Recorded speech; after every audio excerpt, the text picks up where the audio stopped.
Hello, happy Monday. I'm Natha Campanella, here to let you know what's happening in the skies this week so that you can use what you hear to navigate your life, your emotional wellness, and hopefully bring some more consciousness into the way that you are living.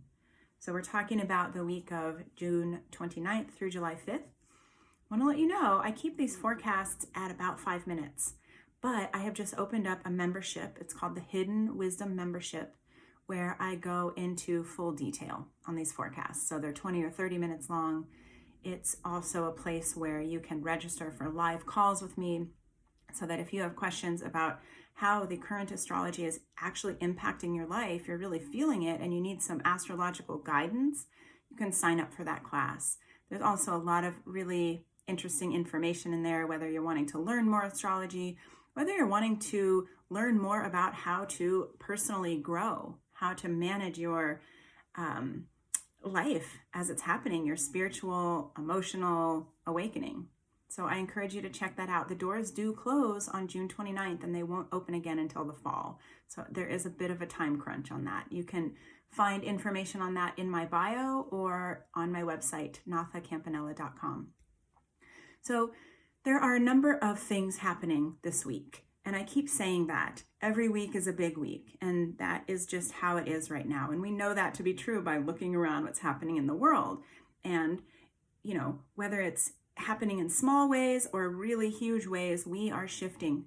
We are really having to go through that proverbial ringer, go through that sieve, and leave what is cloudy, leave what is no longer serving us behind. And it is not easy. It's not easy. So I want to touch on the fact that Jupiter and Pluto are in conjunction again this week. Pluto is the planet of shadow, the things that we don't want to see about ourselves, the things that we repress and blame on other people and basically act like it's somebody else's problem when really it's completely our problem. Jupiter makes everything that it touches bigger. So be on the lookout. Be on the lookout for those shadowy places in your own psychology, your own consciousness that are wanting your attention, wanting to be managed and dealt with, so that you're not just taking the burden and putting it at somebody else's feet and saying, hey, this is your problem, fix it for me.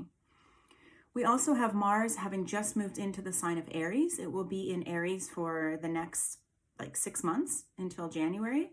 Mars in Aries is fast moving action energy. If there's things that you want to create in your life over the next 6 months, use this energy to your advantage. Now, keep in mind that Mars in Aries, especially combined with Chiron being in Aries right now, that you might have some anger issues that show up. You might see anger issues out around you in the community. I think we're already seeing a lot of that. Know that the more that you can manage your anger in healthy ways, that means acknowledging that it's there instead of waiting for it to just explode, the better. I will be talking far more about this as we progress through the next few months. The big thing that I wanted to talk about today is the eclipse that is happening on July 5th. So it is happening in the Cancer-Capricorn axis. This is the father-mother. This is the government home. This is wanting success out in the world versus wanting to feel safe and secure and sheltered. So it's going to be bringing up, once again, a lot of those kind of questions, a lot of that duality for us. And this is, I believe, the 7th eclipse that we have had in this axis since 2019. So this is not old, this is not new energy. It should feel familiar, but obviously we're still working on it. We're still really looking at how do we bring those two into balance? How can we feel safe and successful?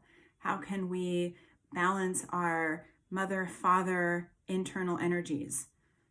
Be aware that you're going to be seeing those themes repeating. Now, I want to say too that this is happening depending on your time zone. If you are in the US, this eclipse can be happening on July 4th, and that is the birthday of the USA. Anything that happens on a birth date in the solar return chart, that's the chart that's generated when the sun slips into the same degree that it was in when we were born, in this case, when the country was born. Anything that is in that eclipse chart, in that solar return chart, gets carried through the entire year. So that means that we in the US carry the energy of the eclipse through the entire year. Eclipse energy is wild card energy.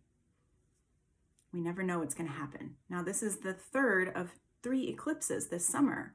Every single eclipse has brought us some new interesting change that needs to happen, some new revelation. It's brought to light something that we maybe knew was here before, but weren't completely aware of it, the extent of it. So know that this is going to, this is going to be a year, another year for us. And this eclipse is making some tricky connections. So know that if you want to make the best of this eclipse, that it is about looking in at your own emotions. Full moons are always about releasing the things that are no longer serving. So where have you felt so incredibly burdened that you're just not quite even sure what to do with it? That's where you want to focus for this eclipse, and really look to process, whether that's a conversation with a dear friend, whether it's getting out and doing physical exercise to get your blood running, whether it's doing even like a cleanse of some sort.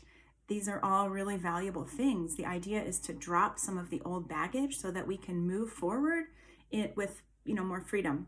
Okay, so I hope that helps. I hope that you have a wonderful full moon week, and I will see you next week.